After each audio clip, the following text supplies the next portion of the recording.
Assalamualaikum warahmatullahi wabarakatuh. Kembali lagi di channel Portal Dimensi dan tentunya masih bersama saya Kang Slamet di sini. Kali ini Kang Slamet akan menceritakan sebuah kisah yang berjudul Antasena Mahendra, Wayang Mayit. Mereka yang menyaksikan pementasan ini sudah ditandai untuk menjadi tumbal. Cerita ini ditulis oleh Ristori dan sebelum kita masuk ke ceritanya, buat kalian yang belum subscribe channel ini, tekan tombol subscribe-nya terlebih dahulu dan tekan tombol notifikasinya agar kalian tidak ketinggalan cerita terbaru dari Portal Dimensi. Dan juga jangan lupa follow Instagram Portal Dimensi. Gak usah berlama-lama lagi, langsung saja kita masuk ke ceritanya. Wayang Mayit.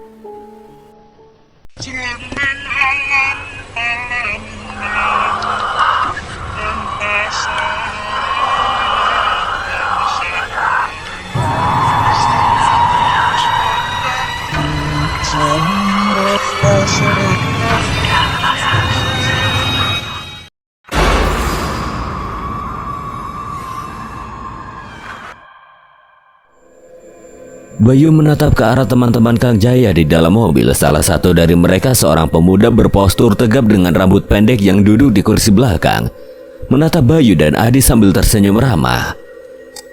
"Halo mas." Bayu dan Adi membalas sapaan itu dengan senyuman tipis, namun yang membuat Bayu merasa aneh adalah setelah pemuda itu menyapa, tatapannya tiba-tiba beralih ke arah perkebunan yang ada di sisi jalan.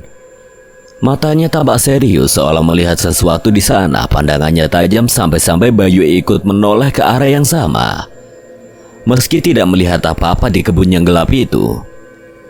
"Hati-hati saja, malam-malam begini desa suka sepi. Ngeri-ngeri sedap kalau gak biasa." "Memang suasananya begini kalau di desa, Kang." Kang Jaya tersenyum tipis tapi kemudian wajahnya berubah serius. "Tapi akhir-akhir ini suasananya terasa berbeda. Jangan biasakan keluar malam." "Ya wes, aku jalan dulu ya. Mau ke rumah Sutrisno." "Iya Kang, hati-hati." Kang Jaya dengan teman-temannya melanjutkan perjalanan, namun sebelum mobil itu benar-benar menjauh, Bayu menoleh lagi ke belakang dan melihat mobil Avanza hitam itu berhenti sejenak. Pemuda yang tadi menatap perkebunan terlihat turun dari mobil, entah apa yang sedang dilakukannya. Bayu tidak bisa melihatnya dengan jelas di kegelapan, hanya melihat pemuda itu berdiri tegak menghadap perkebunan. Tubuhnya tidak bergerak seolah sedang memperhatikan sesuatu yang tidak terlihat. Bayu menghentikan langkahnya menatap pemuda itu dengan perasaan ganjil. Lihat deh, dia turun dari mobil. Ngapainnya dia di sana? Mungkin dia kebelet kencing, Bay. Di desa kayak gini orang biasa kencing di mana aja kalau darurat. Namun Bayu masih merasa ada yang tidak beres. Pemuda itu tidak tampak seperti orang yang hanya ingin kencing.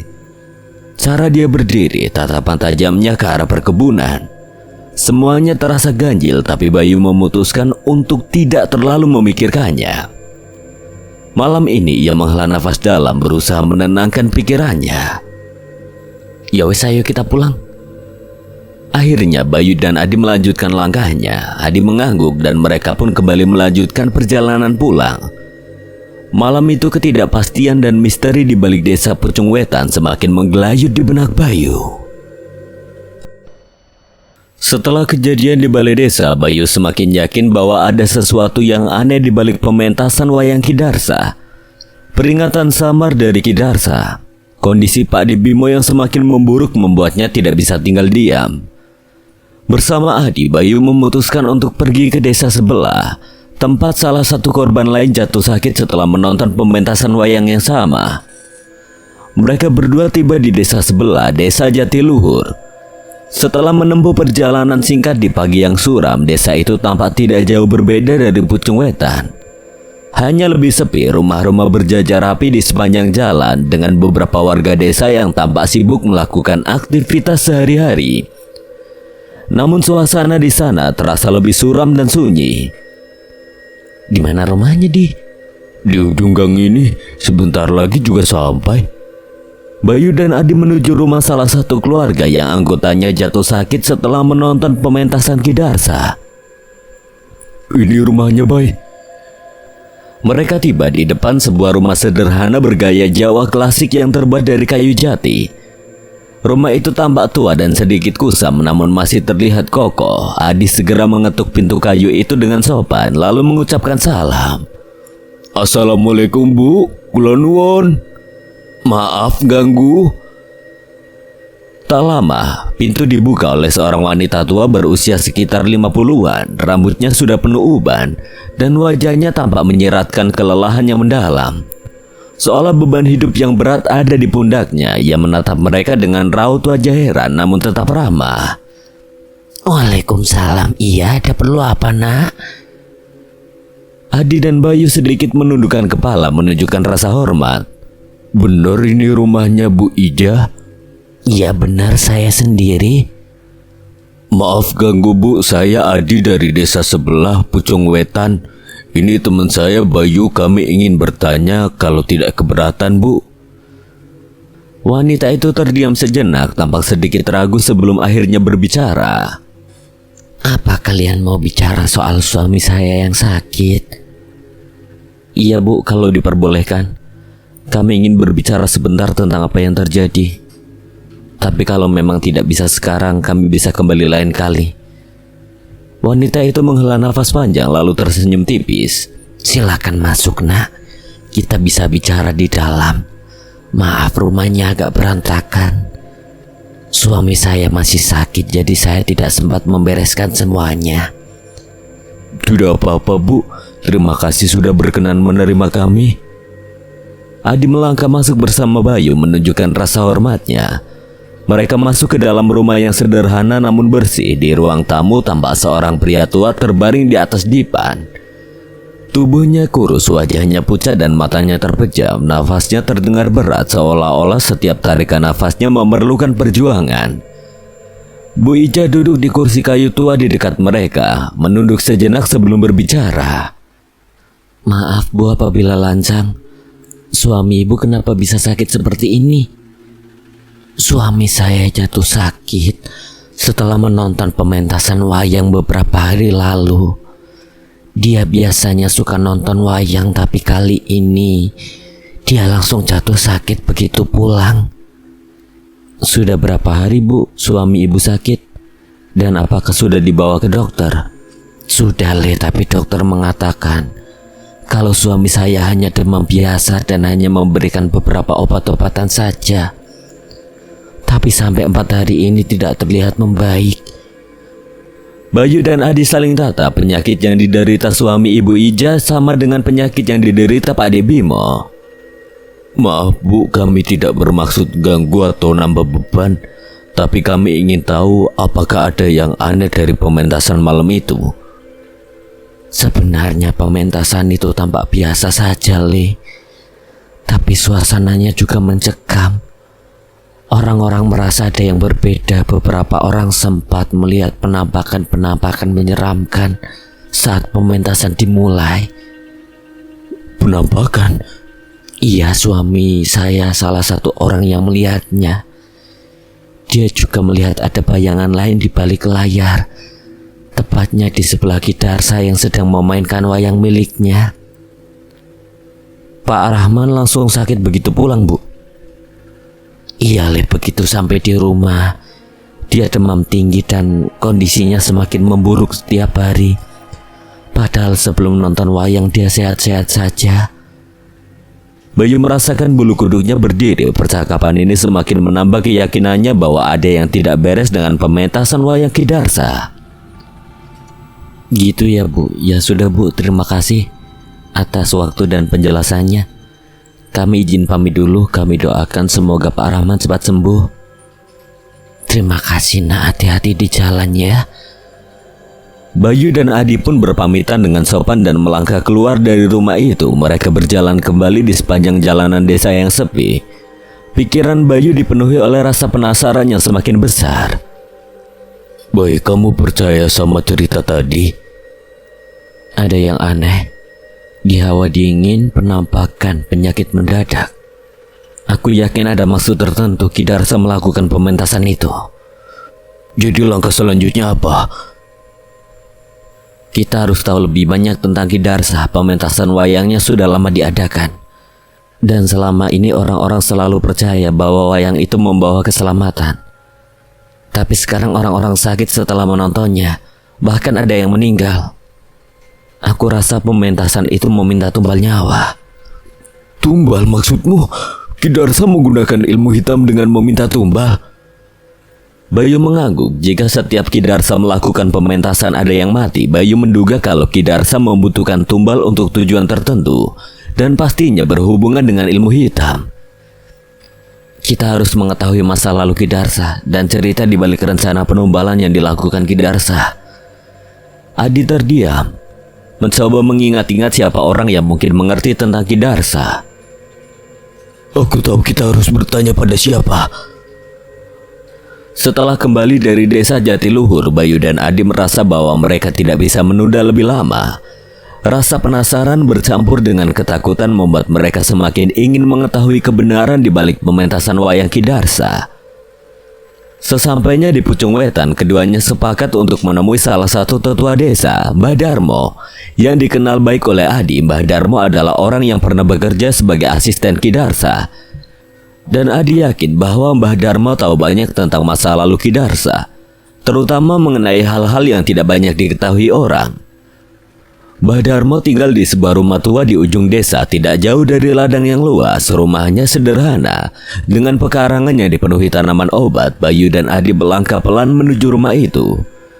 Suasana desa yang sunyi membuat setiap langkah mereka terdengar jelas di malam yang semakin gelap. Setelah tiba di depan pintu rumah, Adi mengetuk pintu kayu itu dengan hati-hati, kemudian mengucapkan salam. Assalamualaikum, Mbah. Pintu terbuka perlahan memperlihatkan sesosok Mbah Darmo, seorang pria tua dengan tubuh yang mulai bungkuk. Rambut memutih namun sorot matanya masih tajam. Pakaian tradisional Jawa yang dikenakannya memberi kesan kewibawaan yang mendalam meski usianya sudah renta. Waalaikumsalam, Adi, ada apa malam-malam begini? Ada yang ingin kami tanyakan, Mbah? Mbah Darmo terdiam sejenak, tatapannya berubah dari santai menjadi lebih waspada. Ia menatap mereka dalam-dalam seolah ingin memastikan kesungguhan niat mereka. Setelah menghela nafas panjang, ia mengangguk pelan. Masuklah, kalian kelihatan serius. Bayu dan Adi melangkah masuk, rasa gugup dan tegang mulai merayap di benak mereka. Mereka duduk di ruang tamu yang sederhana, di mana beberapa lukisan tua dan foto keluarga menghiasi dinding. Setelah duduk, Adi dan Bayu menjelaskan maksud kedatangan mereka. Mereka ingin tahu lebih banyak tentang Ki Darsa, terutama terkait dengan keanehan yang terjadi di balik pementasan wayangnya. Mbah Darmo mendengarkan dengan seksama, wajahnya berubah serius ketika mendengar nama Ki Darsa disebut. Untuk apa kalian menanyakan hal itu? Adi menoleh ke arah Bayu, mereka saling melempar anggukan. Kami merasa ada yang aneh dengan pementasan Ki Darsa, Mbah. Mbah Darmo tersentak, bola matanya melebar saat Adi menjelaskan sudah ada korban jiwa setelah menyaksikan pementasan Ki Darsa. Terlebih lagi banyak juga yang sakit mendadak tanpa penjelasan yang jelas. Aku sudah lama tidak berbicara tentang Ki Darsa. Tapi kalau kalian memang ingin tahu, aku akan ceritakan. Tapi apa yang kalian dengar ini tidak akan mudah diterima. Bayu dan Adi saling bertatapan menandakan kesiapannya. Mereka tahu cerita ini akan membuka tabir gelap di balik reputasi Ki Darsa. Kami siap mendengarkannya, Mbah. Ki Darsa dulu adalah seorang dalang yang sangat dihormati. Dia punya kemampuan luar biasa dalam memainkan wayangnya. Dan orang-orang percaya bahwa setiap pementasan wayangnya membawa keselamatan bagi desa. Tapi itu semua berubah setelah tragedi yang menimpa keluarganya. Tragedi apa, Mbah? Anak perempuan satu-satunya yang bernama Sekar meninggal secara mendadak. Waktu itu Ki Darsa sangat terpukul. Dia tidak bisa menerima kenyataan bahwa putri yang sangat dicintainya harus meninggal di usia yang masih muda. Sejak saat itu dia berubah. Semua yang bekerja dengannya satu persatu mulai pergi, termasuk saya. Memangnya kenapa, Mbah? Mbah Darmo menghela nafas panjang seolah mempersiapkan diri untuk membuka bagian lain dari cerita yang lebih dalam dan personal. Matanya tampak lelah namun tetap tajam menatap Bayu dan Adi. Mbah Darmo adalah satu-satunya pekerja yang bertahan paling lama dengan Ki Darso. Dirinya melihat langsung keanehan-keanehan yang terjadi di rumahnya. Tapi setelah tahu apa yang sebenarnya terjadi, ia tidak bisa tinggal lebih lama. Dulu Mbah Darmo adalah asisten pribadi Ki Darso yang ditugaskan membantu segala persiapan pementasan. Mulai dari mempersiapkan panggung, alat-alat musik hingga merawat wayang-wayangnya. Ia ikut Ki Darso selama bertahun-tahun. Pada awalnya semuanya berjalan normal, dirinya sangat mengenal Ki Darso sebagai sosok yang berbakat dan penuh dengan wibawa. Tapi semua berubah setelah Sekar anak Ki Darso meninggal. Ada keganjilan yang dilakukan Ki Darso yang gak membuatnya berubah. Adi menelan ludah, hatinya mulai merasakan kedalaman tragedi itu. Jadi, Ki Darso berubah sejak kematian Sekar. Mbah Darmo mengangguk dan kembali bercerita sejak saat itu Ki Darso mulai bertingkah aneh. Ia jadi pendiam dan jarang berbicara dengan orang lain, tapi yang paling terasa adalah bagaimana ia mulai sering melakukan ritual di malam hari. Awalnya Mbah Darmo tidak terlalu memperhatikan, mengira itu adalah bagian dari rasa dukanya. Namun semakin lama semakin aneh. Ki Darso dan Nyi Lasmi mulai sering berbicara tentang hal-hal yang Mbah Darmo tidak mengerti. Sesuatu yang terkait dengan arwah, roh, dan cara menghidupkan kembali Sekar. Menghidupkan lagi orang yang sudah mati. Bayu tertegun. Adi yang sejak tadi mendengarkan dengan penuh perhatian kini semakin tertarik. Jadi karena itu yang membuat Mbah Darmo akhirnya memutuskan berhenti bekerja. Mbah Darmo terdiam sesaat mengingat momen yang membuatnya berhenti dan meninggalkan Ki Darso. Ada satu malam ketika aku melihat sesuatu yang tidak bisa aku terima.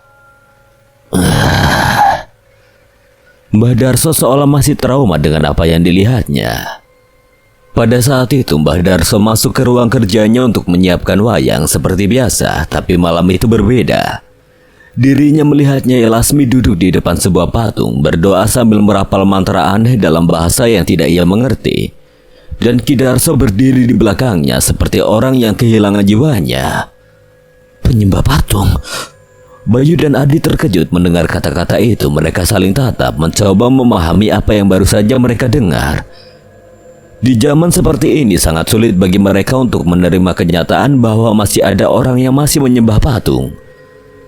Karena hal itu Mbah Darmo mulai menyadari perubahan itu lebih dari sekedar rasa kehilangan. Ki Darso mulai berusaha mencari cara untuk menghidupkan kembali anaknya. Ia percaya kalau ia bisa mengganti jiwa putrinya dengan jiwa lain, maka Sekar bisa hidup kembali. Itulah awal dari semua kegelapan yang menyelimuti dirinya. Bayu terdiam mencoba mencerna apa yang baru saja ia dengar. Mengganti jiwa. Pikiran itu terasa gila, tapi ia tahu dari cara Mbah Darmo berbicara bahwa semua ini lebih dari sekedar cerita. Mengganti jiwa? Bagaimana mungkin? Ini bukan cara yang wajar dan jelas berkaitan dengan ilmu hitam. Nyai Lasmi istri Ki Darso bukan wanita biasa. Dia selalu menyimpan rahasia yang gelap. Orang-orang di desa ini dan desa-desa sekitarnya tidak banyak tahu tentang masa lalunya. Yang jelas dia selalu tertarik pada hal-hal gaib dan pemujaan. Bayu merasakan bulu kuduknya berdiri. Pikirannya mulai berputar mencoba memahami bagaimana Ki Darso yang dulunya dihormati bisa terjerumus ke dalam dunia gelap ini. Jadi Nyai Lasmi mempengaruhi Ki Darso untuk mencari cara menghidupkan kembali anaknya. Mbah Darmo mengangguk pelan, matanya tampak penuh dengan kesedihan yang mendalam. Dia meyakinkan suaminya bahwa ada cara untuk membawa Sekar kembali. Tapi itu membutuhkan tumbal jiwa orang lain. Dan ada satu hal lagi yang membuatku tidak habis pikir, hal yang sangat mengerikan. Suasana seketika menjadi hening, atmosfer di rumah Mbah Darmo seketika menjadi berat. Mbah Darmo mengusap wajahnya, tatapannya terlihat getir. Hal mengerikan apa, Mbah? Nyi Lasmi menyuruh Ki Darso untuk membuat wayang dengan kulit tanahnya sendiri. Jantung Bayu seketika berdebar lebih cepat saat mendengar hal mengerikan itu. Adi menggelengkan kepala, merasa sulit dipercaya pada apa yang baru saja ia dengar. Wayang yang terbuat dari kulit anaknya sendiri. Benar. Kulit sekar digunakan sebagai bahan utama untuk membuat wayang yang dianggap suci oleh Ki Darso. Wayang itu dipercaya sebagai medium untuk mengikat roh sekar. Setiap kali pementasan dilakukan, wayang itu akan menghisap energi kehidupan dari penonton yang lemah untuk menggantikan jiwa anaknya agar sekar bisa kembali hidup. Bayu terdiam, pikirannya terguncang oleh kenyataan yang baru ia dengar. Semua ini terasa jauh lebih kelam dan mengerikan daripada yang ia bayangkan. Namun apa yang dikatakan Mbah Darmo terasa begitu nyata. Seperti potongan puzzle yang mulai tersusun, kebenaran di balik pementasan wayang Ki Darso terungkap. Apa Nyai Lasmi memang sejahat itu, Mbah? Bagaimana mungkin seorang ibu tega melakukan hal seperti itu demi anaknya? Ada rumor yang mengatakan bahwa dia adalah jelmaan Ratu Kuntilanak. Sejak lama ada desas-desus bahwa Nyai Lasmi memiliki hubungan dengan dunia gaib. Beberapa orang bahkan pernah melihat penampakan wanita berpakaian putih lusuh setinggi 2 meter dengan mulut yang terbuka lebar di sekitar rumah Ki Darso. Bayu dan Adi terdiam. Ratu Kuntilanak, pikir Bayu, bagaimana mungkin hal seperti ini bisa terjadi di desanya. Tapi di tengah keraguannya, cerita Mbah Darmo terasa sangat masuk akal dengan semua keanehan yang terjadi belakangan ini. Tapi kenapa jawaban Mbah Darso mengenai Nyai Lasmi begitu ragu kalau dirinya adalah jelmaan Ratu Kuntilanak? Dan hanya mendengar dari rumor yang beredar. Sedangkan Mbah Darmo bekerja dengan Ki Darso. Sewaktu bekerja dengan Ki Darso, Nyi Lasmi hanya terlihat seperti seorang wanita biasa. Aku tidak pernah melihatnya berubah ataupun melihat sosok Ratu Kuntilanak itu sendiri.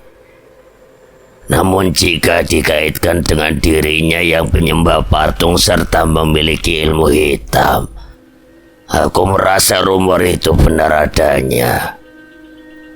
Bayu dan Adi masih terdiam setelah mendengar penjelasan dari Mbah Darmo. Udara di ruangan itu terasa semakin dingin dan ketegangan semakin menyelimuti. Namun rasa penasaran Bayu belum terjawab sepenuhnya. Bagaimana Nyai Lasmi bisa begitu berbahaya dan apa sebenarnya yang dia lakukan untuk menargetkan orang-orang yang menjadi korban? Apa yang dilakukan untuk penumbalan itu? Dari beberapa kejadian ganjil setelah pementasan, aku pernah menyelidiki apa yang terjadi pada para korban. Dulu Mbah Darmo juga merasa penasaran dengan apa yang terjadi pada orang-orang yang menjadi korbannya. Dari beberapa informasi yang ia dapat, setiap korban akan merasakan panas dingin dan tubuhnya semakin hari semakin melemah. Mereka juga merasa tidak jelas, seperti ada yang memanggil namanya. Melihat penampakan sesosok wanita menyeramkan, lambat laun kondisinya semakin parah, seolah jiwanya terhisap secara perlahan. Hingga di hari ke-7, korban yang sudah terkena tanda-tanda itu akan mati. Bak tersambar petir di siang bolong. Jantung Bayu berdebar lebih cepat dari biasanya. Jika ini dibiarkan, waktu untuk Pak Debimo semakin menipis. Apalagi hal yang paling mengejutkan adalah betapa kejamnya proses ini. Orang yang dijadikan tumbal harus menderita selama berhari-hari sebelum akhirnya mati dalam keadaan tersiksa. Bayu tidak bisa membiarkan hal itu terjadi pada Pak Debimo, satu-satunya sosok yang sudah dianggap sebagai ayahnya sendiri. Mbah Darmo mengamati Bayu yang tampak terguncang. Ia tahu betul apa yang sedang dirasakan anak muda itu. Keputusasaan dan ketakutan menghadapi kenyataan bahwa orang yang dicintainya sedang berada di ambang kematian. Adi juga terlihat diam, mungkin masih mencoba mencerna segala hal yang baru saja mereka dengar. Mbah Darmo menarik nafas panjang sebelum menutup pembicaraannya. Kalian harus berhati-hati. Nyai Lasmi bukan sekedar manusia yang pandai dalam ilmu hitam. Ada kekuatan gelap yang lebih besar di balik semua ini. Sesuatu yang sudah terlalu lama mengakar. Jika kalian ingin menghentikan ini, kalian tidak bisa bergerak sembarangan. Setiap langkah kalian bisa membahayakan diri sendiri. Bayu menatap Mbah Darmo dengan penuh keseriusan. Dia bercerita tentang kondisi Pak Adi Bimo yang semakin lemas setelah menonton pementasan. Aku tidak bisa diam saja, Mbah. Aku harus menyelamatkan Pak Adi Bimo. Dia sudah seperti ayahku sendiri. Aku tidak bisa membiarkannya mati begitu saja. Kita tidak bisa membiarkan Nyai Lasmi terus menghisap jiwa orang-orang. Mbah Darmo menatap kedua pemuda itu dalam-dalam. Ia bisa melihat tekad yang kuat, tapi juga menyadari bahaya yang akan mereka hadapi. Baiklah, jika itu tekad kalian, aku tidak akan melarang. Tapi ingat, apa yang kalian hadapi bukan sesuatu yang bisa dikalahkan hanya dengan keberanian. Kalian harus waspada dan bijak dalam setiap langkah. Jangan pernah meremehkan kekuatan gelap yang sedang kalian hadapi. Bayu dan Adi mengangguk penuh keseriusan. Mereka berdua kemudian berpamitan pada Mbah Darmo, mengucapkan terima kasih atas semua informasi yang telah diberikan. Bayu dan Adi menyadari betapa pentingnya peringatan yang dikatakan Mbah Darmo.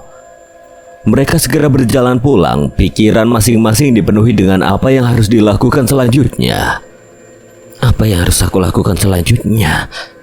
Di rumah, Bayu tidak bisa menahan kegelisahannya di tengah keheningan malam. Pikirannya berputar-putar berusaha menemukan solusi. Tiba-tiba terlintas satu nama di benaknya. Seorang teman yang paham tentang hal gaib. Kim Boy, mungkin dia bisa membantuku. Nama seseorang yang ia kenali memiliki kemampuan khusus tiba-tiba terlintas di benaknya.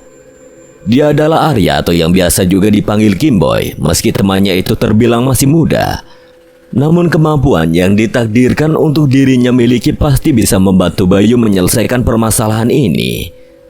Semoga saja dirinya bisa membantuku. Bayu segera mengambil ponselnya dan dengan tangan sedikit gemetar ia menekan nomor Kim Boy. Suara dering terdengar beberapa kali sebelum akhirnya suara Kim Boy terdengar di ujung telepon. Halo, Bay. Ada apa malam-malam begini nelpon? Maaf ganggu malam-malam begini. Aku butuh bantuanmu. Bantuan apa, Bay? Ceritain.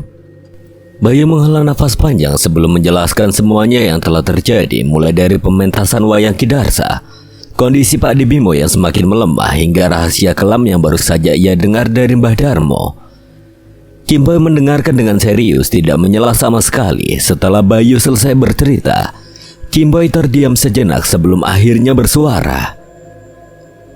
Begitu ya, sepertinya ini bukan masalah yang biasa. Itulah kenapa aku butuh bantuanmu, Boy. Kamu kan dukun, paham soal hal gaib. Enak aja, sejak kapan aku jadi dukun? Ya, bukan dukun. Gimana bisa bantu gak, Boy? Kim Boy terdiam membuat Bayu semakin cemas. Khawatir Kim Boy tidak bisa membantunya menghadapi permasalahan ini. Tentu, Bay, aku akan membantu kamu. Tapi apa, Boy? Tapi setelah masalah ini selesai, traktir aku makan pecel lele ya. Bayu langsung menepuk jidatnya, merasa lega sekaligus kesal karena prasangka buruknya ternyata salah. Ya ampun, Boy, aku traktir sampai perutmu kenyang deh. Yang penting kamu bantu aku dulu menyelesaikan masalah ini. Baiklah, besok pagi aku akan ke desamu. Kirimkan alamatnya ya. Oke, terima kasih ya, Boy. Belum apa-apa udah terima kasih. Oh ya, baik. Jangan biarkan Pak Demu sendirian malam ini. Bayu merasakan jantungnya berdetak lebih cepat lagi. Kata-kata Kim Boy yang tiba-tiba serius membuatnya merasa cemas. Dia tahu bahwa Kim Boy memiliki kepekaan terhadap hal-hal yang tidak bisa dijelaskan secara logis. Memangnya kenapa, Boy? Udah ikuti aja apa yang aku katakan. Jangan tanya lagi, pastikan dia tidak sendirian. Dan jika terjadi sesuatu, ambil garam dan bacakan ayat kursi. Lalu taburkan di sekeliling tempat Pak Dimo berada. Baiklah, terima kasih, Boy. Besok aku tunggu kamu di sini ya. Setelah pembicaraan itu, Bayu langsung bergegas menuju kamar Pak De Bimo. Di sana Pak De-nya masih terbaring lemah. Wajahnya terlihat semakin pucat dan nafasnya terdengar berat. Bayu duduk di samping tempat tidur, menggenggam tangan Pak De-nya dengan penuh kecemasan. Hatinya dipenuhi ketakutan tetapi juga harapan. Malam ini aku akan menjagamu, Pak De. Bayu menatap wajah Pak De Bimo, orang yang sudah ia anggap sebagai ayahnya sendiri. Suara angin berdesir terdengar riuh dari luar rumah meski udara terasa begitu dingin. Namun keringat terus membasahi kening Pak De Bimo. Jarum pendek menunjukkan pukul 12 malam. Suasana di kamar Pak De Bimo tiba-tiba terasa mencekam. Bayu yang sedang terlelap di kursi sebelah tempat tidur tiba-tiba terbangun oleh suara lirih dari Pak De-nya. Ia mendengar Pak De Bimo mulai meracau dalam tidurnya. Suaranya penuh ketakutan dan putus asa. "Jangan bawa aku! Jangan bawa aku!" Suaranya makin jelas disertai desahan napas yang berat dan tersengal-sengal. Tubuhnya bergerak gelisah, matanya terbuka lebar dengan pandangan kosong penuh ketakutan. Bayu terkejut dan langsung duduk tegak, tubuhnya diselimuti rasa cemas. "Pak De!" Bayu memanggil dengan panik, mencoba membangunkannya, namun Pak De Bimo seakan tidak mendengar, terus meracau seolah sedang menghadapi sesuatu yang mengerikan. Bayu seketika teringat peringatan Kim Boy, hatinya berdegup kencang, dia tahu ada yang tidak beres. Tanpa berpikir panjang, Bayu yang berlari keluar kamar menuju dapur untuk mengambil garam. Di dalam benaknya hanya ada satu pikiran: melindungi Pak De Bimo dari ancaman gaib yang mungkin sedang mendekatinya. Kembali ke kamar dengan sekantong garam di tangan, Bayu cepat-cepat menaburkan garam di sekeliling tempat tidur Pak De Bimo. Dengan tangan gemetar, Bayu mulai membaca ayat kursi dengan suara pelan namun mantap. Suaranya bergetar, namun ia terus melafalkan ayat itu, meyakinkan dirinya bahwa kata-kata suci tersebut akan memberikan perlindungan. Sementara itu, Pak De Bimo yang tadinya meracau dengan ketakutan perlahan mulai tenang. Matanya yang tadinya terbelalak kini perlahan menutup, nafasnya yang berat mulai kembali normal. Bayu menghembuskan nafas lega, namun dadanya masih dipenuhi kekhawatiran. Sebenarnya apa yang terjadi dengan Pak De Bimo? Suasana kamar mulai hening. Bayu merasa ada sesuatu yang tidak beres. Udara di sekelilingnya terasa berat dan dingin. Perasaan apa ini? Jantungnya kembali berdetak kencang ketika ia merasakan kehadiran sesuatu di belakangnya. Perlahan Bayu menoleh ke arah sudut ruangan, tempat di mana dirinya merasakan sesuatu. "Astagfirullahaladzim!" Spontan Bayu nyebut. Bola matanya terbelalak melihat apa yang ada di hadapannya saat ini. Di sana, di tengah kegelapan berdiri sosok wanita yang pernah ia lihat di gudang sebelumnya. Sosoknya mengerikan setinggi 2 meter, tubuhnya terbungkus kain putih lusuh dengan noda-noda merah yang mungkin adalah darah. Rambutnya panjang, hitam dan kusut, menjuntai hingga ke lantai. Matanya hitam pekat menatap tajam ke arah Bayu. Mulutnya terbuka lebar, seolah hendak menelan segala sesuatu di hadapannya. Cairan hitam menetes dari sudut bibirnya membasahi lantai. Seketika tubuh Bayu membeku, nafasnya tercekat dan ia merasakan bulu kuduknya berdiri. Sosok wanita itu tidak bergerak, hanya berdiri di sana, menatapnya dalam diam, namun kehadirannya sangat menakutkan. Mau apa kau? Pergi, jangan ganggu Pak De Bimo!" Sosok wanita menyeramkan itu menatap Bayu sembari membuka mulutnya yang penuh cairan hitam berbau busuk. Tanpa berpikir panjang, Bayu kembali menguatkan dirinya. Dengan tangannya yang gemetar, ia mengambil segenggam garam lagi dan mulai menaburkannya di lantai, menuju ke arah sosok itu. Bibirnya kembali melafalkan ayat kursi dengan penuh keyakinan meskipun suaranya bergetar. Sosok wanita itu mulai bergerak mundur perlahan-lahan seolah merasa terancam oleh ayat-ayat suci yang dilafalkan Bayu. Bayangannya mulai pudar, perlahan-lahan menyatu dengan kegelapan di sudut ruangan, namun sebelum menghilang sepenuhnya, Bayu bisa merasakan tatapan tajam penuh kebencian dari sosok itu, seakan memperingatkan bahwa ia belum selesai. Bayu terus menebarkan garam dan membaca ayat-ayat suci sampai sosok mengerikan itu benar-benar hilang ke dalam kegelapan. Hanya sisa keheningan yang tersisa di ruangan itu. Setelah memastikan sosok tersebut sudah benar-benar menghilang, Bayu terduduk di lantai dengan nafas yang masih terengah-engah. Tubuhnya gemetar, namun ia tahu setidaknya untuk malam ini ia telah berhasil melindungi Pak Debimo. Meski begitu, Bayu juga menyadari bahwa ancaman ini belum selesai. Sosok itu mungkin akan kembali. Aku tidak boleh membiarkan setan itu kembali mengganggu Pak Debimo.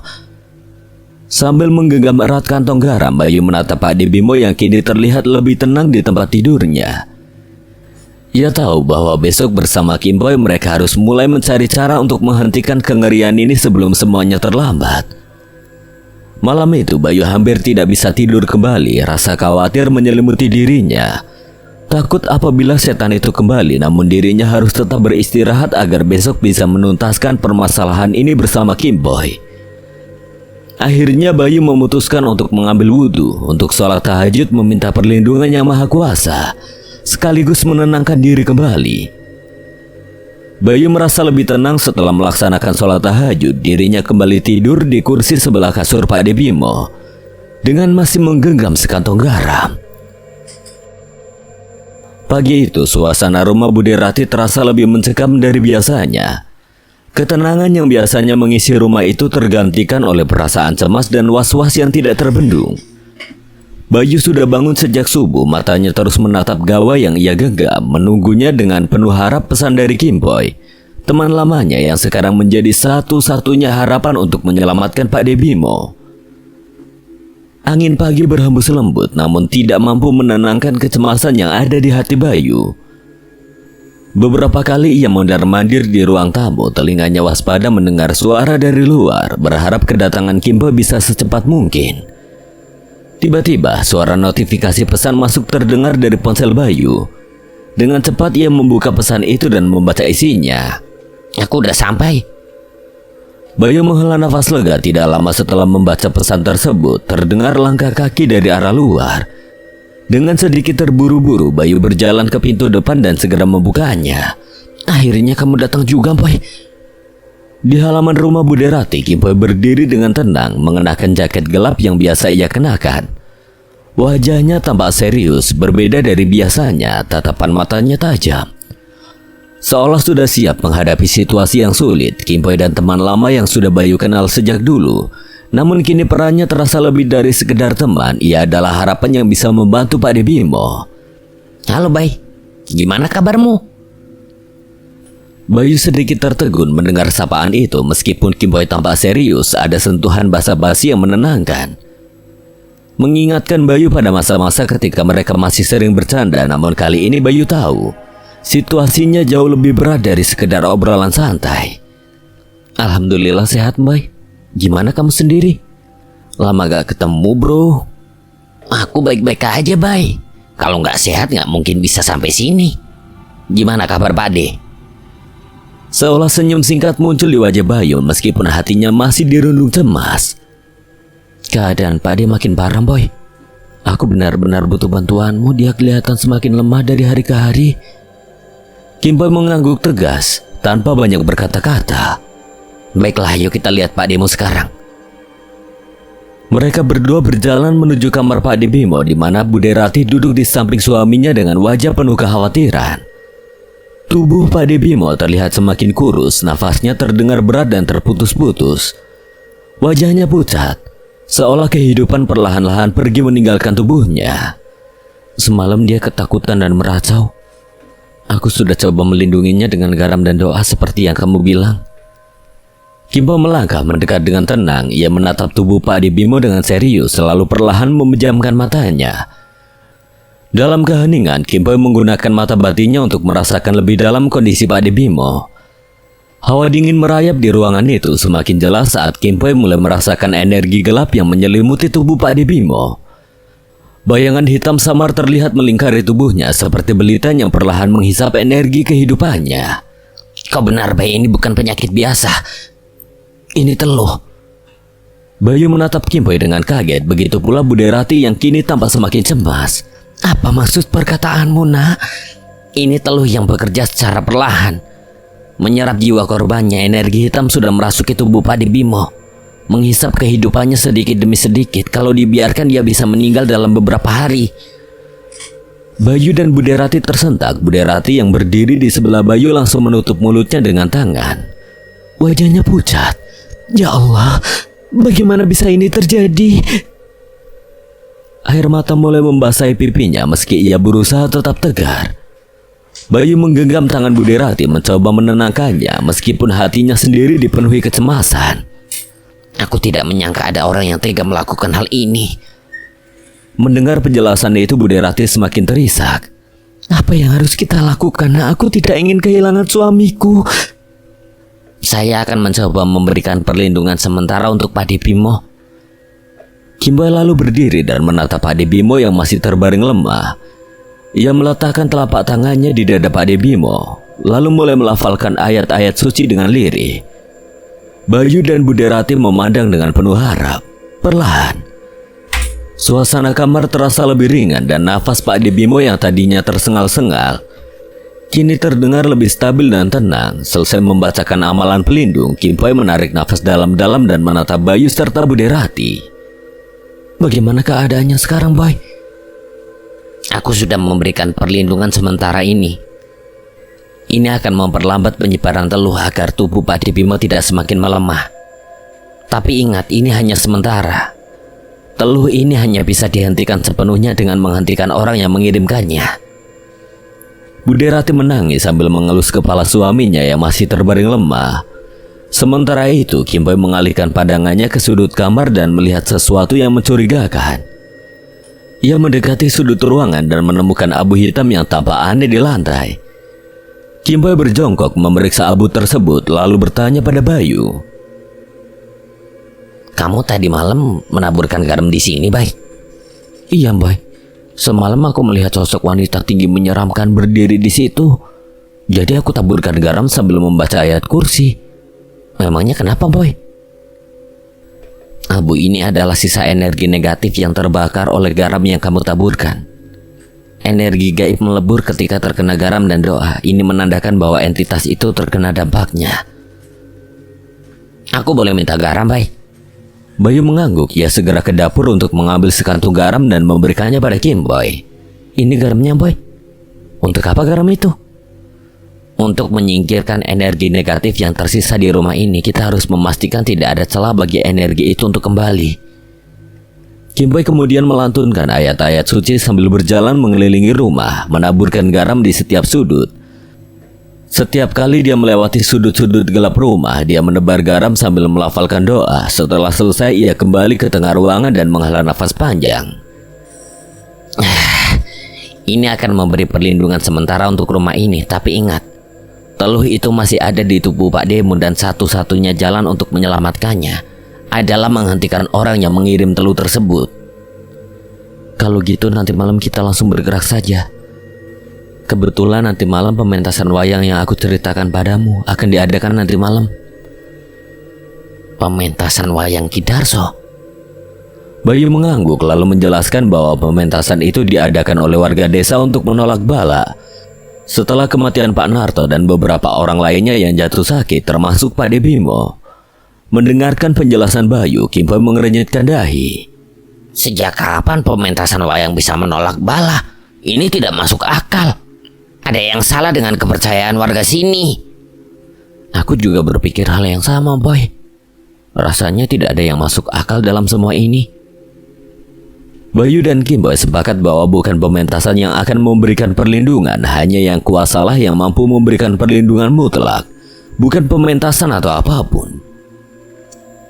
Aku ingin melihat lokasi pementasan itu, Bay.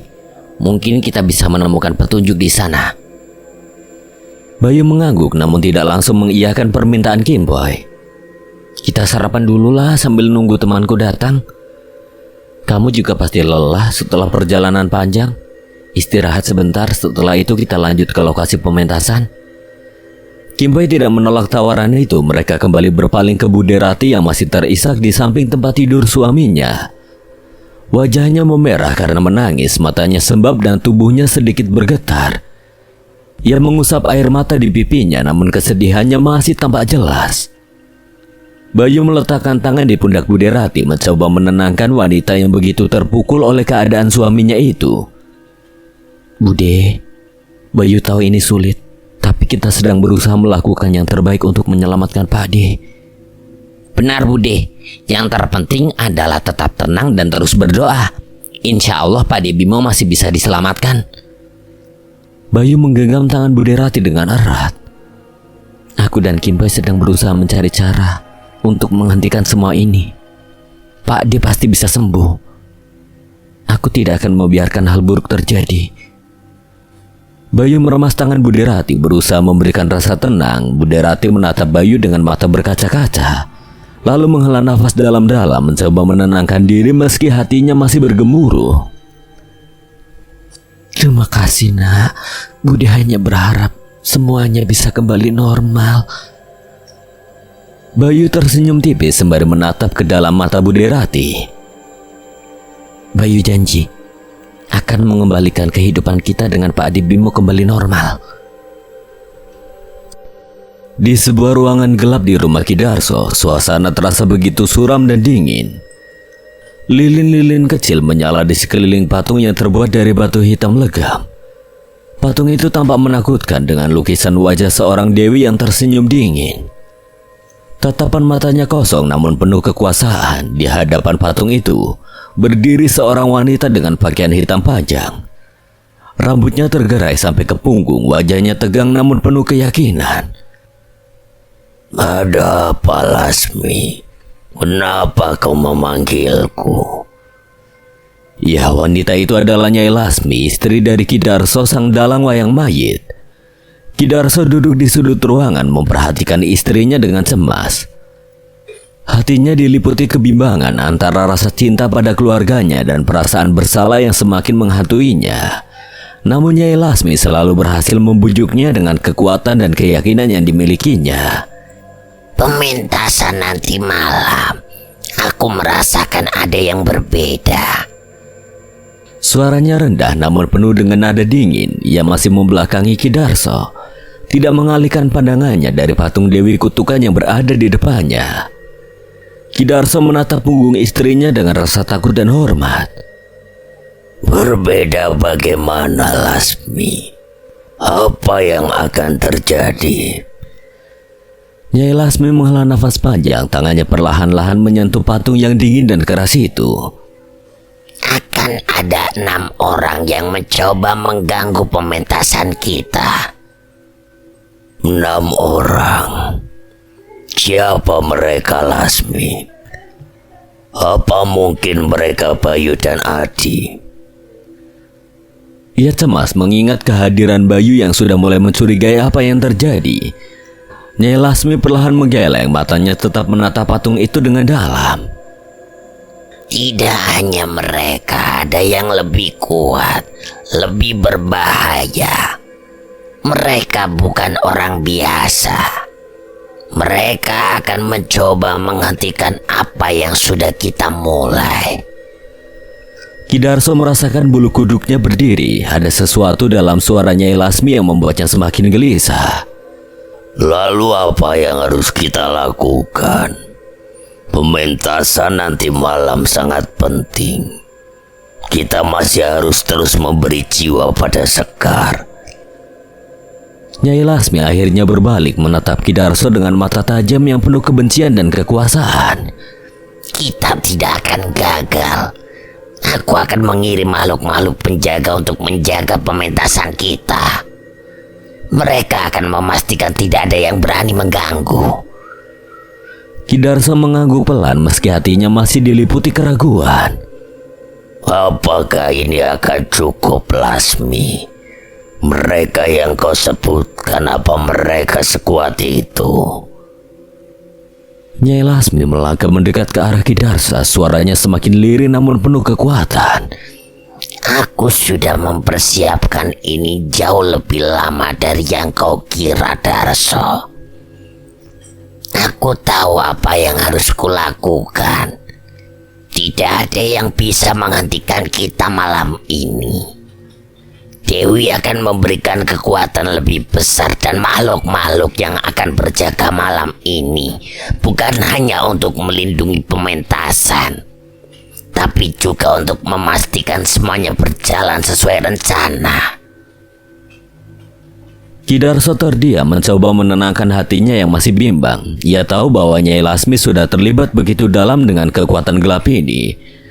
Namun demi menghidupkan kembali Sekar, putri satu-satunya, ia rela mengorbankan segalanya, bahkan nyawa orang-orang yang menjadi korban pementasan. Baiklah Lasmi, apa yang harus kulakukan? Ki Darso akhirnya menyerahkan segala keputusan pada istrinya. Nyai Lasmi tersenyum dingin. Kau hanya perlu menjalankan pementasan seperti biasa. Aku yang akan menangani sisanya.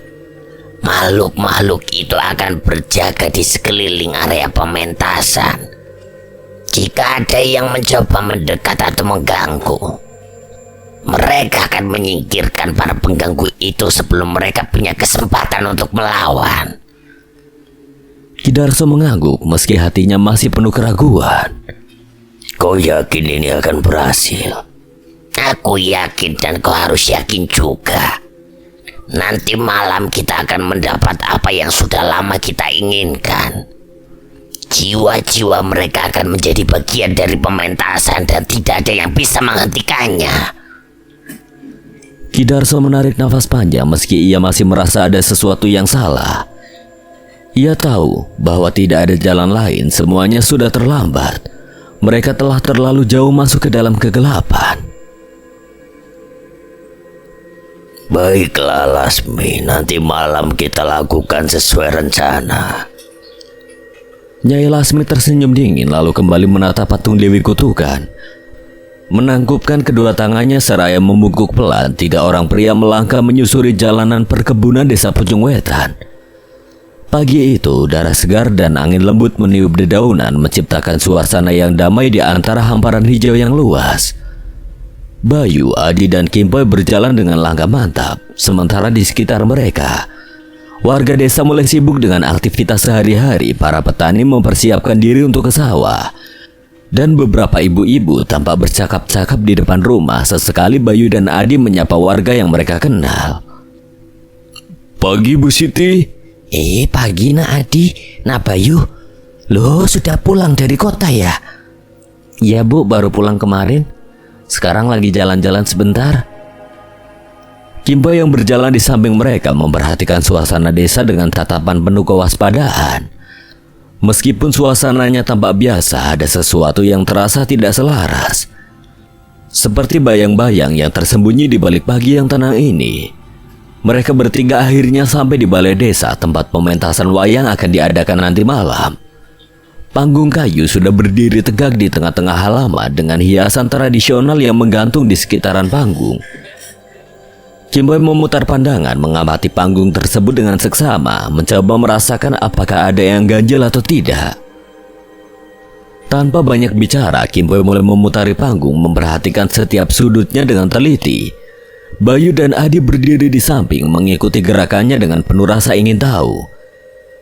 Kimpoy berjongkok di dekat salah satu tiang panggung, memeriksa struktur kayunya, kemudian berdiri dan melangkah lebih jauh ke belakang panggung.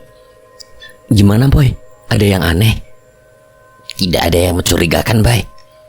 Panggung ini terlihat biasa saja. Kalau ada sesuatu sepertinya mereka menyembunyikannya dengan sangat baik.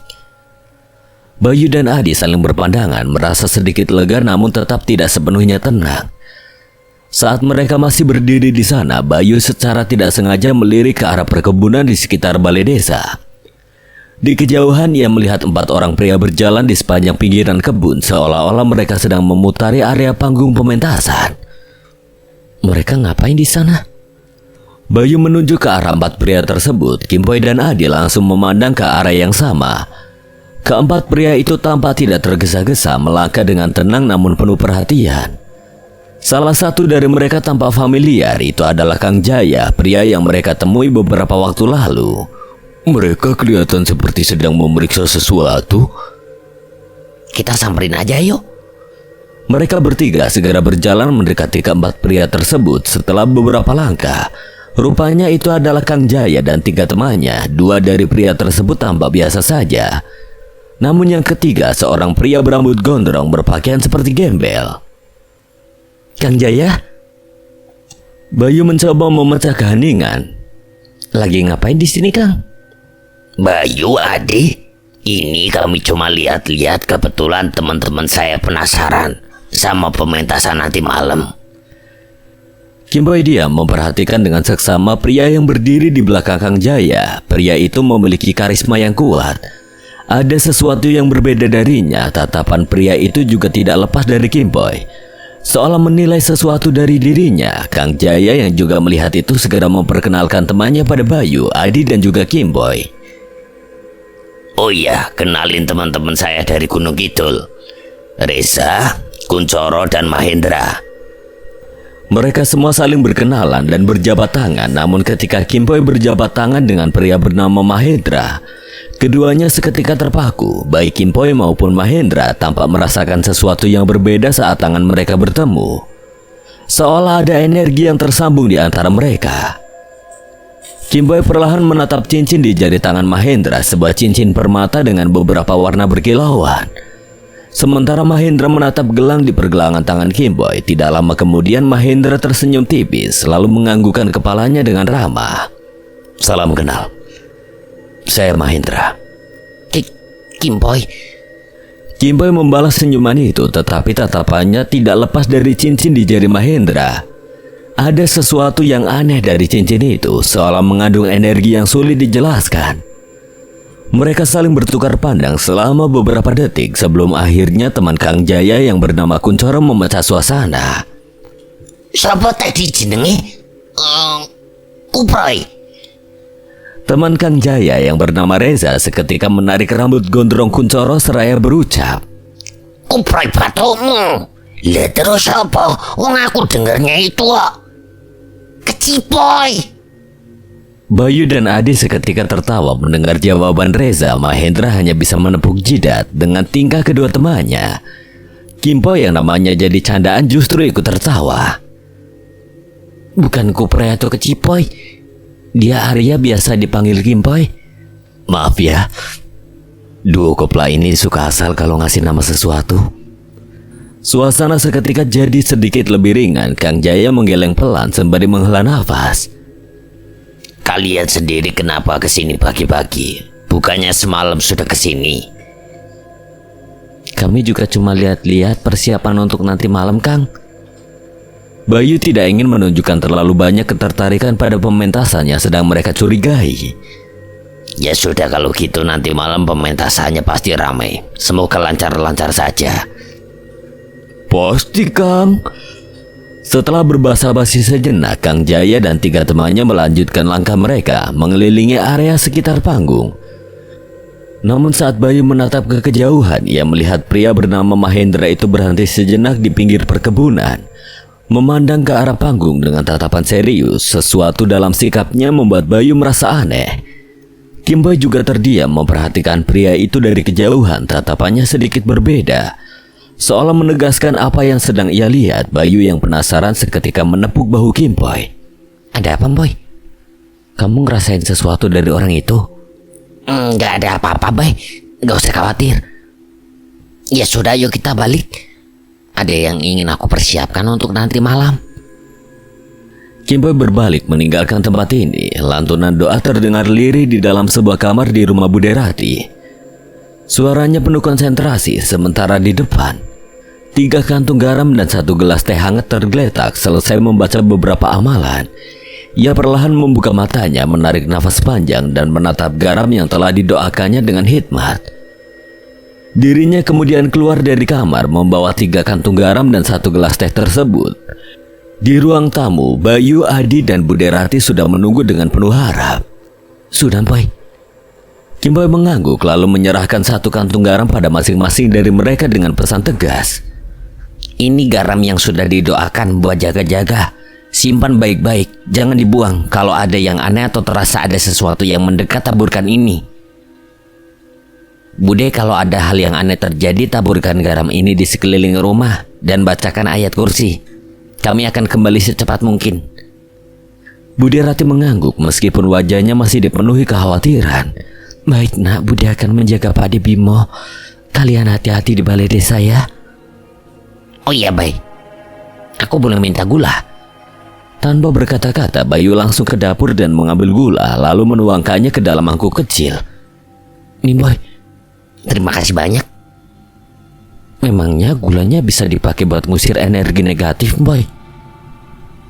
Kim Boy memandang Bayu dengan wajah serius sebelum menuangkan sedikit gula ke dalam teh di gelasnya.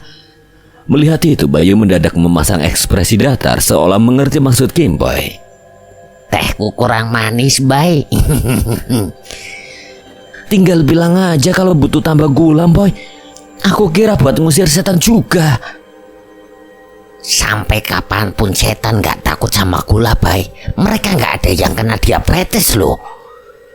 Suasana yang sebelumnya tegang mendadak terasa lebih ringan. Bahkan Bude Rati yang tadinya cemas tersenyum kecil. Sejak mendapatkan hidayah, Kim Boy memang sering membuat orang di sekitarnya merasa lebih tenang. Bahkan di tengah situasi yang sulit seperti ini.